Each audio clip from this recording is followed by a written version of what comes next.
Bonsoir à toutes et à tous. Ce soir, nous restons en famille dominicaine, puisque nous accueillons Jean-Pierre Binamé.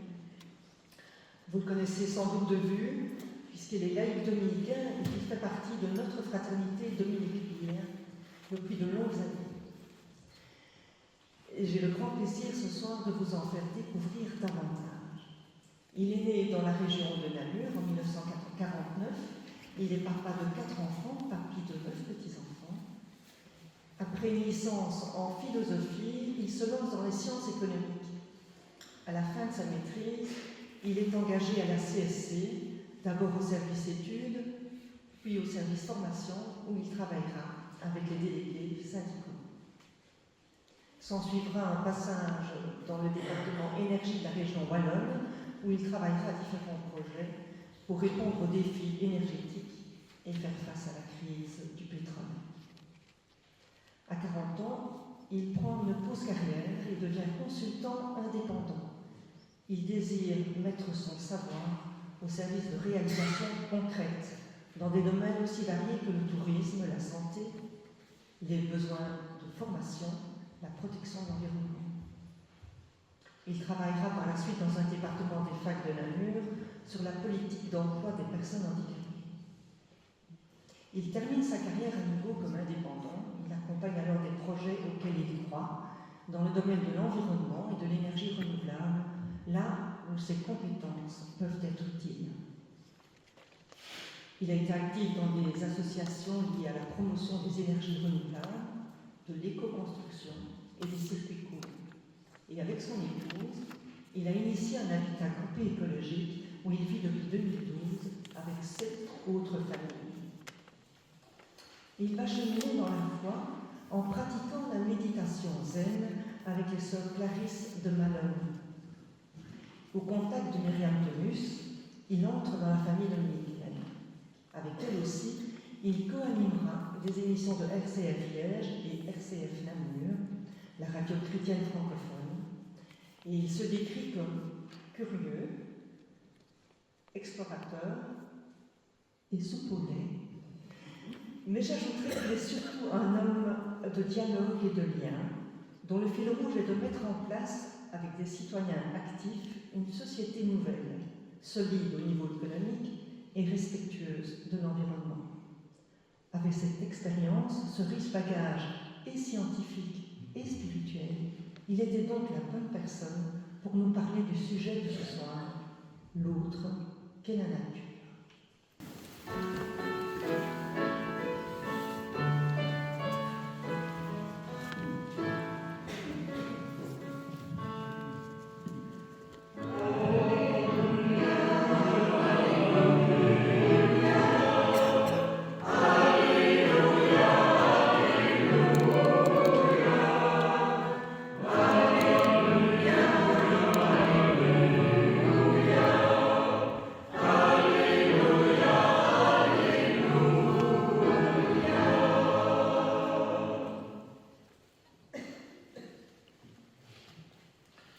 Lecture de l'Évangile selon saint Matthieu, au chapitre 6.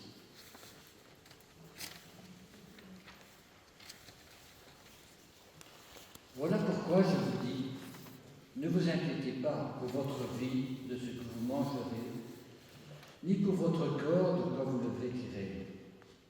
La vie n'est-elle pas plus que la nourriture, et le corps plus que le vêtement? Regardez les oiseaux du ciel.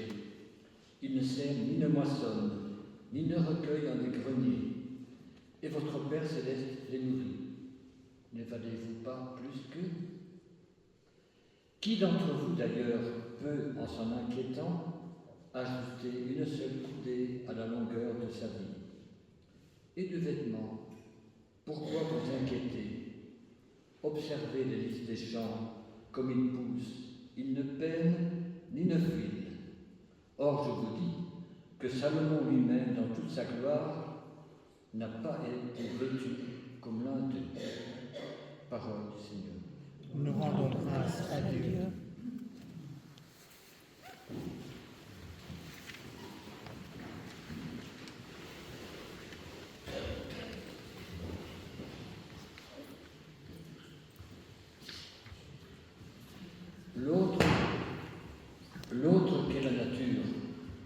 demandez sans doute ce que vient faire ce sujet dans une veine ayant pour thème le vivre ensemble en danger, vivre la différence, vivre la différence.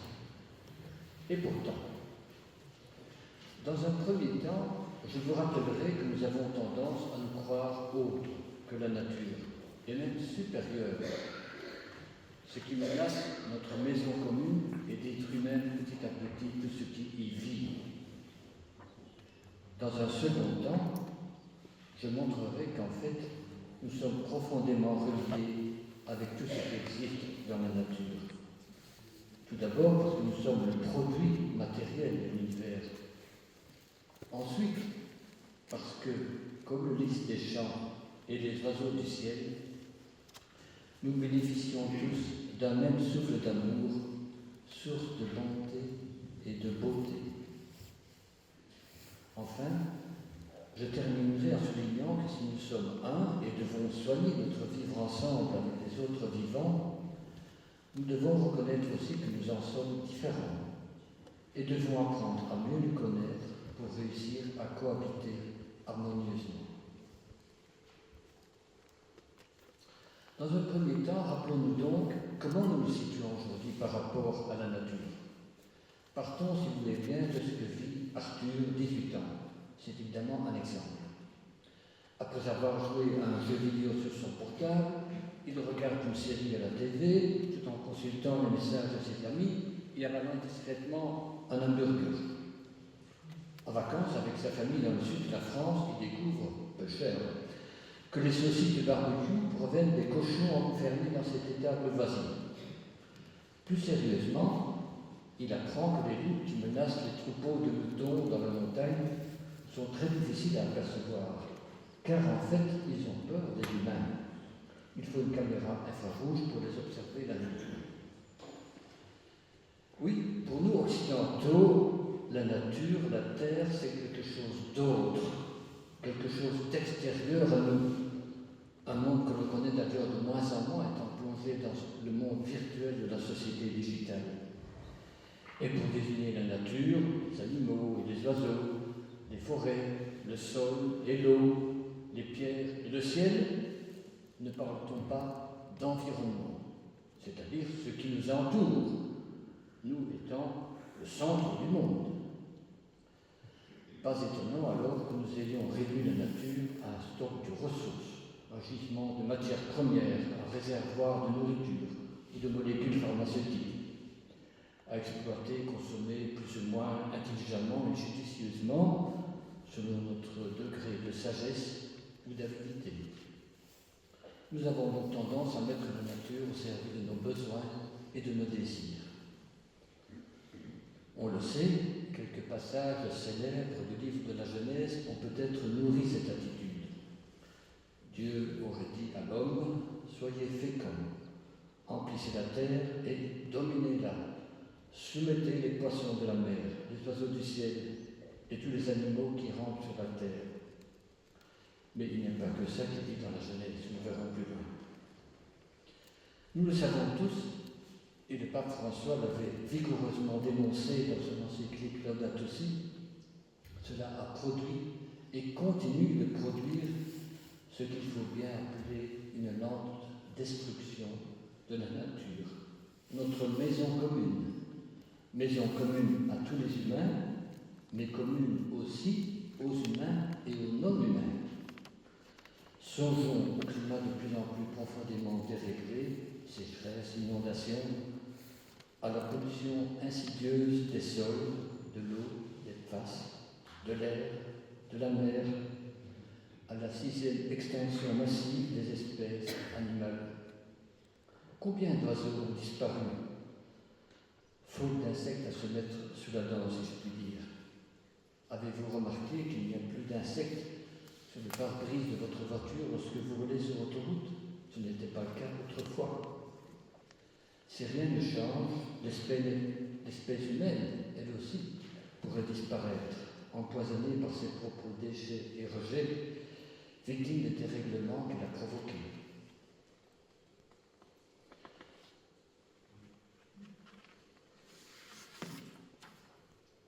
Tout ceci n'est pas un hasard. C'est profondément lié à notre culture, depuis que nous avons cessé d'être de simples chasseurs, cueilleurs, nomades. Et cette vision dualiste, nous, la nature, s'est accélérée, bien sûr, avec l'avènement de la science expérimentale qui considère la nature comme un espace peuplé de simples objets. Et la révolution industrielle au XIXe siècle n'a fait qu'amplifier le processus, traitant la nature comme un stock de matières premières gratuites dont on fait un business. Songez même aux semences que certaines firmes veulent maintenant breveter. Et la société de consommation du XXe siècle, celle du toujours plus et du prêt à jeter, l'a encore aggravé. C'est donc profondément ancré dans notre culture et nous ne pouvons pas en sortir si nous nous contentons de trier les déchets, d'éteindre les lampes inutiles, de rouler à vélo, de remplacer notre voiture à essence par une voiture électrique, en étant scotché au pouvoir exponentiel de la technoscience, informatique, spatiale, etc. Comme le soulignait le pape François dans Laudato Si, tous ces gestes sont bien sûr utiles et nécessaires, mais cela ne suffira pas si nous ne revisitons pas en profondeur notre rapport à la nature, à la terre, aux autres vivants. Nous avons donc maintenant à sortir de cette impasse. C'est la deuxième partie de mon intervention. Percevoir que nous ne sommes qu'un avec la nature. Pour sortir de cette impasse, un premier pas serait de reconnaître humblement que, comme le reste de la nature, nous sommes composés d'eau, de minéraux, de bactéries, de chair. Nous sommes le produit final de cette incroyable évolution qu'ont connue l'univers et les étoiles, la planète Terre, les océans et les volcans, les premières bactéries aux toutes formes primitives de vie, les plantes, puis les poissons, puis les oiseaux, et enfin les mammifères et les primates sociaux comme nous et les bonobos. Nous avons donc en grande partie le même ADN que les mollusques ou les oiseaux. Est-ce qu'on s'en rend compte?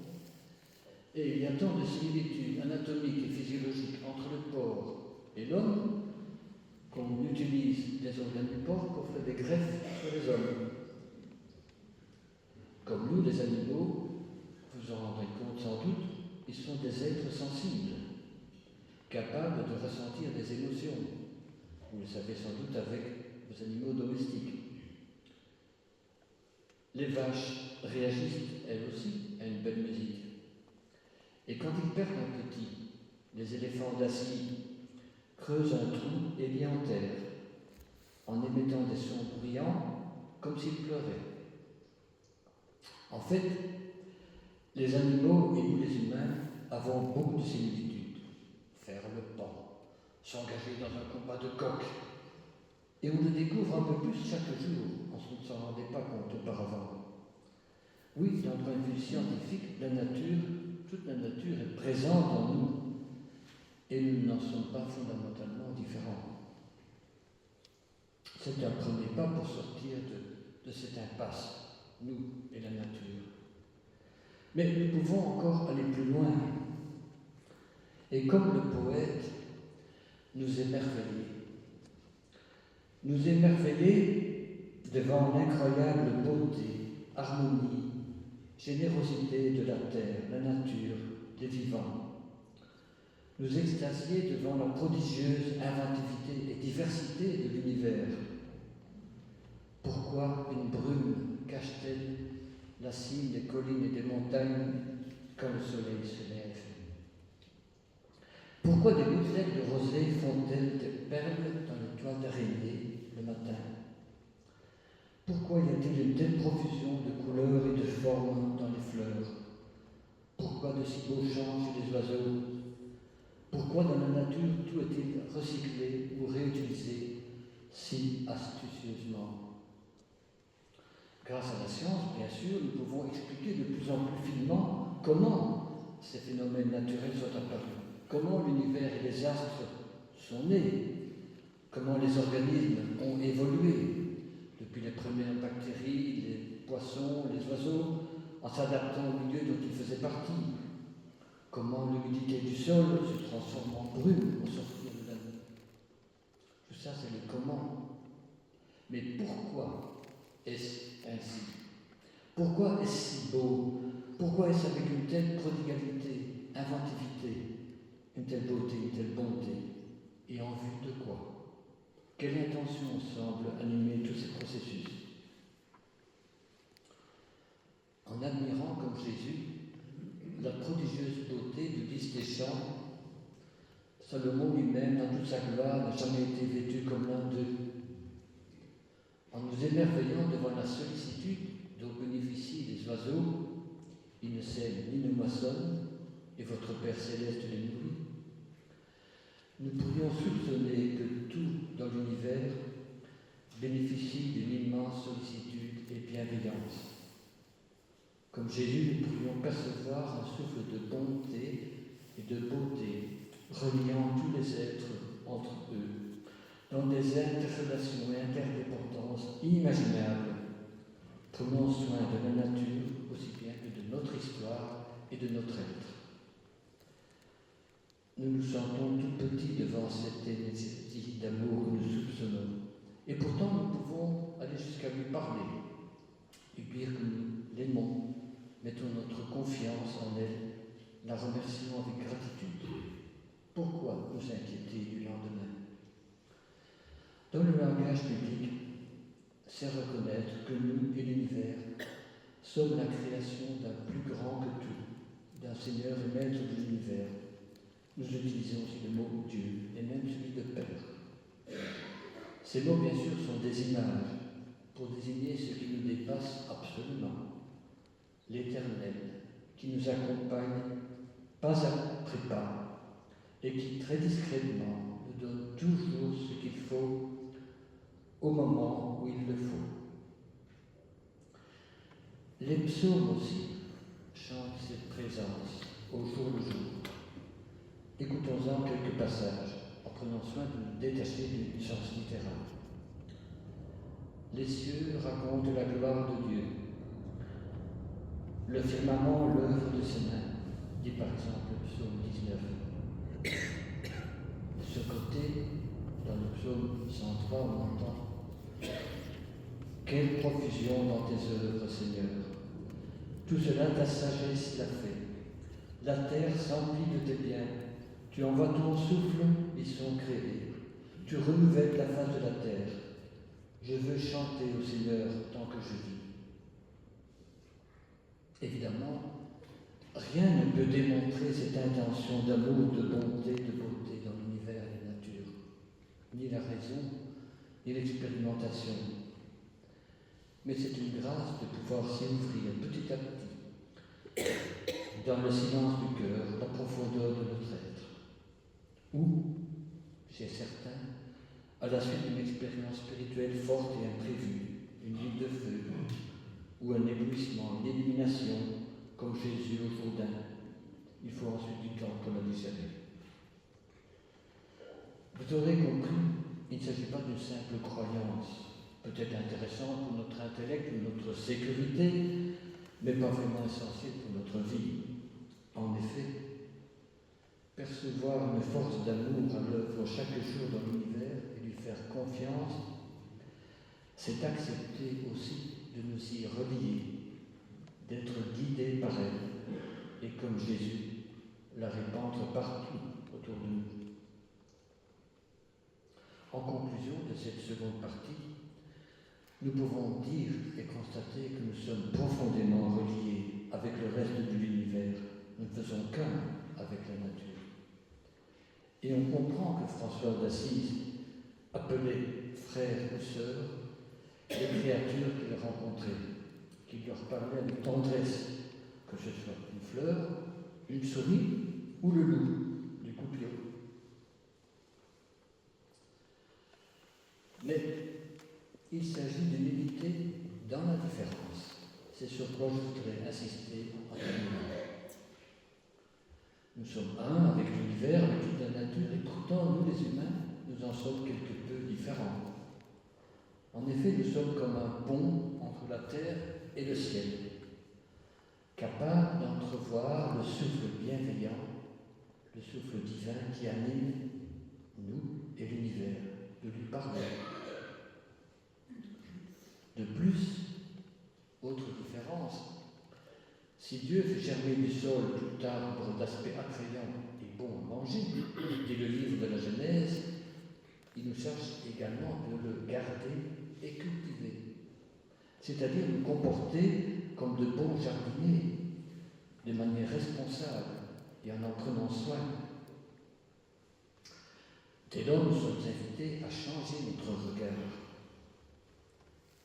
Or, les relations que nous avons avec la nature ne sont pas si différentes de celles que nous avons avec nos frères humains. Ne soyons pas étonnés que Trump lance une exploitation minière des fonds marins en même temps qu'il expulse des migrants sans papier. Comme le disait le pape François, tout est lié. Nous avons à écouter tant la clameur de la terre que la clameur des pauvres, tant la clameur des pauvres que la clameur de la terre. Aussi bien le cri de détresse de la ceinture de corail qui blanchit sous l'effet du réchauffement climatique que celui des pauvres et des pays pauvres qui en souffrent le plus parmi les humains. Dans sa lettre aux Colossiens, rappelez-vous, Paul demandait « Revêtez des sentiments de compassion, de bienveillance, d'humilité, de douceur, de patience. » Cela vaut bien sûr d'abord pour nos frères humains, mais aussi pour tous les autres êtres vivants qui habitent la terre. Avec compassion et bienveillance, nous avons à les respecter, les protéger, préserver leur habitat, leur possibilité de vivre. Éviter par exemple que les poissons ou les ours polaires soient pollués par les produits chimiques ou les microplastiques que nous laissons se déverser dans l'océan.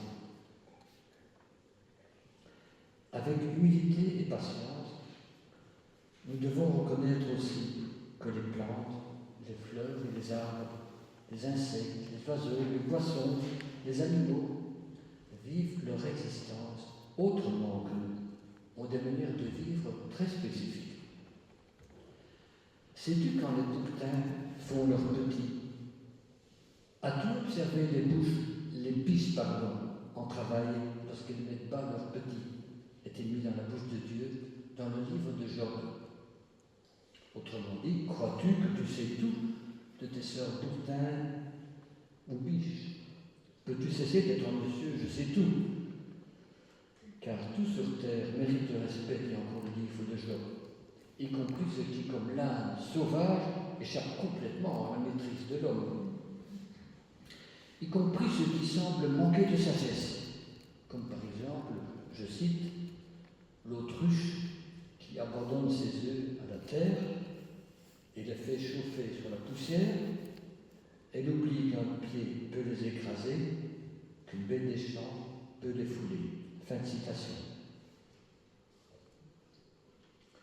Arrêtons donc de projeter nos façons de vivre, qu'il s'agisse de domination ou de cruauté, qu'il s'agisse même d'entraide. Comme le répète l'ancien Desprez de l'Université de Liège, arrêtons de prêter aux oiseaux l'intention de défendre leur territoire, arrêtons de leur attribuer des manières de vivre typiquement humaines, inventons d'autres mots pour traduire leur comportement. L'éthologie, pas l'écologie, l'éthologie est cette science qui analyse les comportements individuels et sociaux de chaque espèce animale. Elle a été initiée par Konrad Lorenz, en observant les canards. Communiquer avec les congénères, lancer une alerte, chercher sa nourriture, tout cela est différent chez chaque espèce animale et spécifique. Et comme le montre le philosophe français Baptiste Spinoza, cette observation peut aussi nous aider à améliorer la cohabitation avec certaines espèces sauvages. Je vais prendre l'exemple des relations entre le mouton et le loup. Alors qu'elles vivaient dans des endroits escarpés et difficiles d'accès, une espèce sauvage de montagne qu'on appelle des mouflons, a été domestiquée par l'homme, qui l'a habitué à se rassembler dans des zones planes. Les brebis que l'homme a sélectionnées sont ensuite devenues de plus en plus grégaires, se rassemblées en troupeaux et peureuses, dépendantes du berger qui les accompagne jour et nuit pour trouver l'endroit où brouter ou boire, ou encore être défendus. Et le loup. Chez le loup, figurez-vous que c'est la fuite qui encourage, qui stimule l'attaque d'une proie. Habituellement, il chasse un gibier intelligent, qui, comme le cerf, lui échappe souvent. Mais ayant découvert les brebis, il se rend compte que c'est une proie beaucoup plus facile quand il a faim.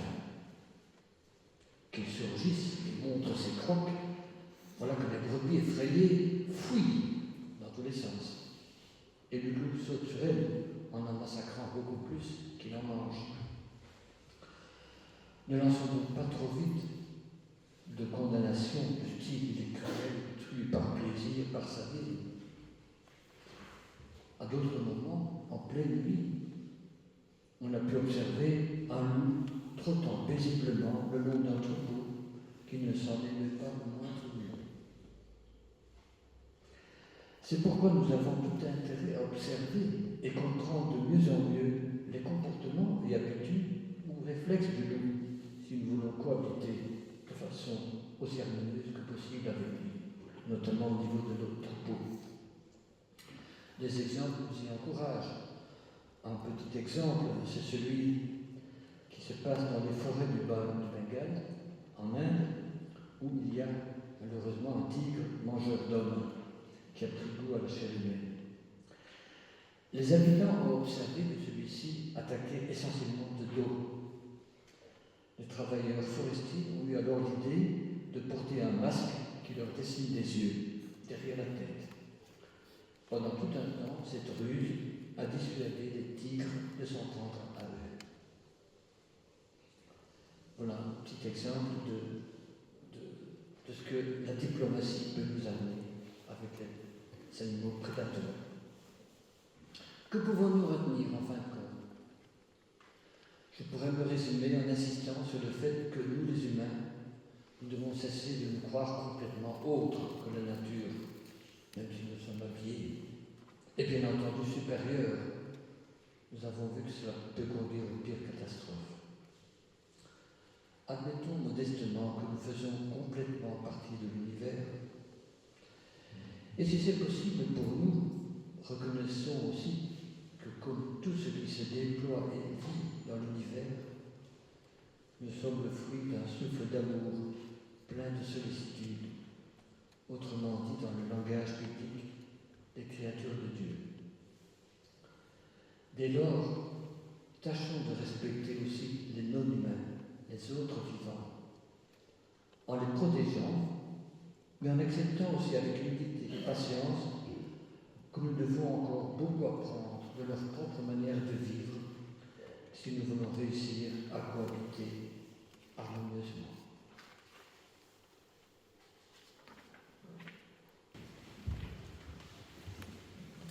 Dieu, Père plein de sollicitude pour l'univers et pour tous tes enfants, toi qui entoures de ta tendresse tout ce qui existe, apprends-nous à reconnaître que nous sommes profondément unis à toutes les créatures.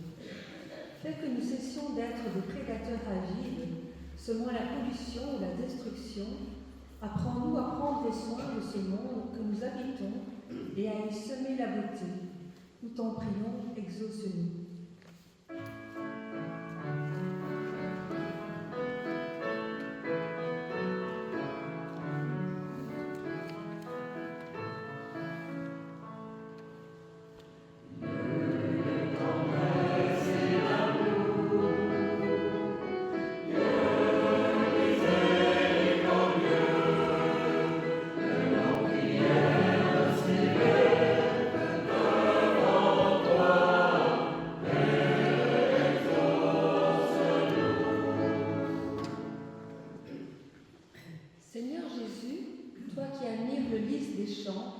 Et s'émerveille de la sollicitude dont bénéficient les oiseaux, tu nous rappelles que nous n'avons pas à nous inquiéter sans cesse pour notre nourriture ou notre vêtement. Touche le cœur de ceux qui ne vivent qu'en se souciant du lendemain, qui cherchent le profit à tout prix, au détriment de la terre et des pauvres. Touche le cœur des détenteurs du pouvoir et de l'argent, afin qu'ils se gardent du péché de l'indifférence, mais protègent notre maison commune autant que les plus faibles parmi nous. Nous t'en prions, écoute-nous.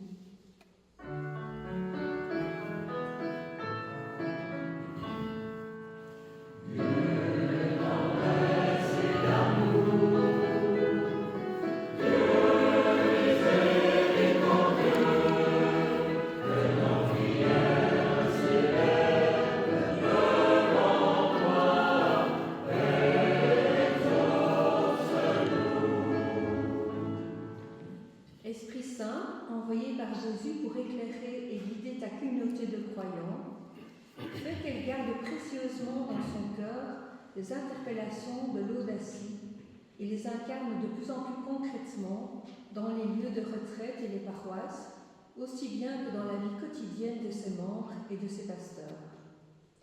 Éclaire et guide ceux chargés de choisir le successeur du pape François, afin que celui-ci puisse nous mener toujours plus loin sur ce chemin de bonté et d'amour pour tous. Nous t'en prions.